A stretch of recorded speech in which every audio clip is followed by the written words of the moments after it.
Hi, Ari. So nice to have you here for our Color Vision interviews. How are you doing? Thank you, Lucas. It's great being here. A pleasure for us. Listen, before we begin, why don't you tell us what color could define your mood in this moment? I think blue, You mostly think always blue? blue, yes, associated Okay, with the ocean, freedom. And I think right now with isolation, yes, we all want some of that blue, some of that freedom. that's great. So tell me a bit more. What memory does this color trigger for you? You know, I'm from the beautiful island nation of the Dominican Republic, and Beautiful. I love the ocean. And I currently am in Florida. And, you know, I'm constantly surrounded by the ocean. And there's something very powerful about the memories blue evokes for me. Different elements, so even different variations of blue remind me of different beaches or different places or different moments in time. That's beautiful, soothing for you. And Ari, what is your passion in life?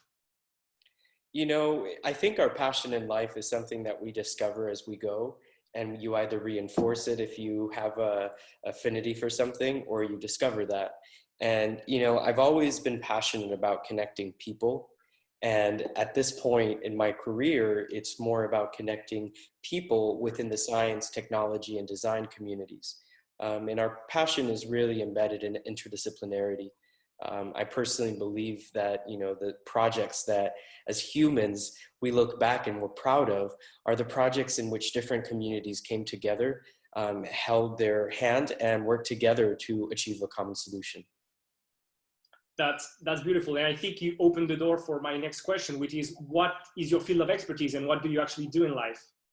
So I'm the director and founder of an agency called Origami, and we are a very interesting hybrid company that approaches science, tech, and design and helps really innovators in the wellness space. We're looking really to help people better understand wellness, help educate more on wellness and on how to use different elements of science and experiments and prototypes. And you know, we're innovators at heart, we're disruptors at heart. But that said, we find a very niche space helping clients interconnect different projects. Often we find ourselves working in silo, and that's when our company comes in and really connects different wellness efforts, synchronizing not just the outcomes, but also the efforts across different departments that are involved. So in the end, you're connecting your passion with your expertise in what you do in life. That's great. And regarding the current situation that we're going through all around the world, which is pretty unheard of, how are you personally navigating this pandemic?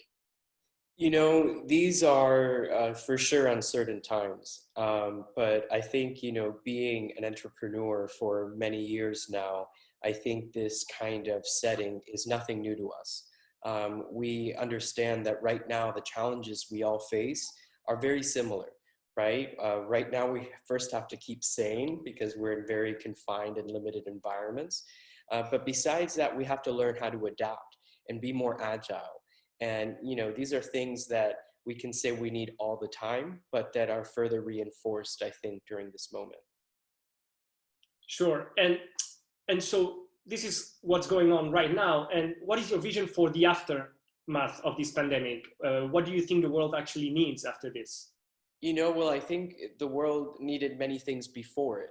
And I think what's important now is how do we align the things that we knew were important before with new things that have come about thanks to this pandemic. And, you know, for last year, the WHO um, talked about mental health for the first time being a pandemic, a global pandemic. And right now we're seeing a huge surge in issues with mental health. And, you know, right now where our focus is, and I think where organizations like yours and others that are involved right now in pushing this community outreach effort where we look at tackling the issues with addressing mental health. I think for a long time we've talked about mental health awareness, and that's great, and we need to continue doing that. But I think now we need to pair that with mental health policies, with mental health programs and facilities within corporate, and also breaking down the stigma together. and we have to do that together with our academics who help us better understand it, together with creatives who let us better express it, and also just with ourselves, who sometimes judge around it. Sure. And so you talk about what we needed before, and if we can actually come to terms with it and actually bring it forward after this. Do you think this could come to create new values in our societies and maybe change the way humans interact? Lucas, it's funny that you mentioned this, because I've had this paradigm thought for the last few weeks. And if you recall, several months before all this started, we talked about always being connected, and that we were more connected than ever before. And, we were praising things like social media, etc., which I'm not here to speak against about, but we just had this notion that we were very connected. It's very interesting that during the last few weeks and for many months, we've been isolated in very small confined spaces that are decorated to our liking for many of us, that consists of all the things and people that we normally are around.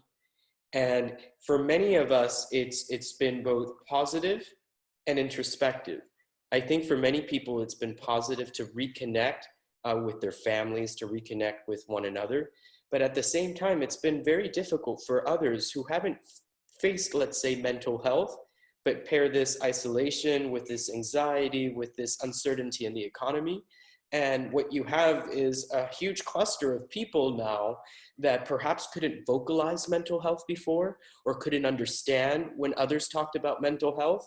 But now they're freaking out going, I'm going crazy, and it's all happening in my head. And, mental health isn't about going crazy or being crazy. It's really about feeling confined within your mind, and letting all these external environmental elements that are out of our control take over. So for us, I think the goal is, how can we center back to the inner human, to our inner thoughts, to our inner workings, if you will, and focus on those things that really truly bring us more connection and understanding. And fortunately, if there's one thing that we've learned from experiencing collective tragedy in the past, it's that it brings us together. And I'm so happy to see the global recognition and efforts for the healthcare providers and everyone in the healthcare industry who continue to risk their lives. And I think, it's not just highlighting them now, it's now how do we highlight the policies and products and services that help reinforce these individuals and teams of people who we know are the backbone to our health. Absolutely. So, right. And if we apply this maybe to the businesses themselves, because we try to think a lot about humans in the work field, do you see these businesses adapting and changing their practices after the pandemic, and maybe even company leaders caring more about their employee well-being? Well, I think you hit a really interesting point, and it's about caring about employee well-being. I think up to this point, we talk a lot about wellness, and mind you, we use the word a lot as well. So not to really dismiss the word or its value, but it refers to a lifestyle. And when we're talking about well-being, we're getting into something more personal here, and something that each person is going to define slightly different based on their needs, based on their experience, and just based on their life. I think what's important right now is to encourage companies to approach mental health not as an addition to their efforts in wellness, but how can they integrate it into all areas of their operations. I think when we talk about well-being, what we have to talk about is, how do we embed wellness into the DNA of companies and brands? Right. And not only you talked about the brands, and do you think that companies, that brands will change their relationship with the customers directly after this in some ways? I think that we're already noticing a pivotal shift in how agencies and brands in general are approaching communications right now. It's all about coming together. It's all about really offering a little bit more convenience and flexibility. And I think these are cores to business anyways. The fact that we're able to highlight them more and to be able to streamline that message more, I think it just allows businesses to make some of the shifts that they need to make right now. to one, keep their employees safe, and to keep their customers safe and happy as well. Right. And finally, before we part, I wanted to ask you about the digital transformation that we're going through. We were already moving with the digital transformation. Now I think it's even more exacerbated. How do you see this from a business perspective? You know, I think it's very interesting because right now you're seeing the companies that had really established platforms online, including Amazon, et cetera, really benefit from this moment right now economically, simply because they had the platforms in place and the systems and frameworks in place to be able to achieve carrying non-physical interactions, if you will, to a certain extent, obviously. But when we're looking at other brands, it's interesting to see where brands are shifting and understanding the power of digital tools. And I think this transformation is going to be gradual. Right now, what we're seeing is how do we strategize and quickly implement some of these mediums, including Zoom, to achieve our daily operations. But I think what's interesting is that people such as mycoocoon and other really great innovators in the space right now, they're thinking beyond that. They're thinking, okay, we're going to use these mediums, but how can we evolve them? How can we improve them? And how can we use other ways to engage people? And, you know, I'm a huge fan, obviously, of the work that you guys do. Obviously, we are all part of this tight-knit sensory community. And I think, you know, I'm there trying to bring forward different projects and different ideas and different scientists and technologists and designers and investors and other people that right now are all saying we have a common problem, we have a common goal. And you know, when we have those common issues, those are the best ones to try and solve, especially when we all realize we have that issue. Absolutely. We're being forced to see past the digital transformation that was coming and just try to figure out new ways to embrace it. Ari, this is, as always, a real pleasure to chat with you, to hear your vision and to share it with us. Thank you so much. And I really hope we can chat again very soon. Thank you, everyone. Bye-bye.